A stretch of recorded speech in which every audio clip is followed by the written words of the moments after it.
A few weeks ago, I went to Minneapolis to see my son Philip, and on the trip while we were on our way, a young man next to me became unresponsive, probably about an hour and a half into the trip. I kind of noticed people kind of laughing and making some noises, and I looked over to my left where he was sitting, and he was pretty much completely out of it. He had fallen asleep and was halfway in the aisle. So I reached over and I felt a pulse, a carotid pulse in his neck, and the steward came up to me and he said, "Are you traveling with this young man?" And I said, "No, I'm not."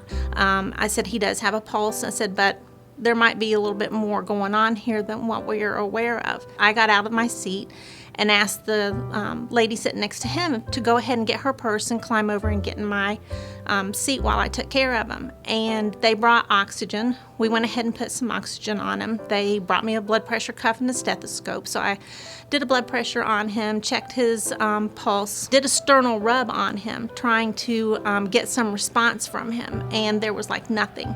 I just kept talking in his ear, even though he was not responsive. A lot of times they can still hear you, even though they may not be responsive. So I wanted him to know that someone was there and that they were taking care of him.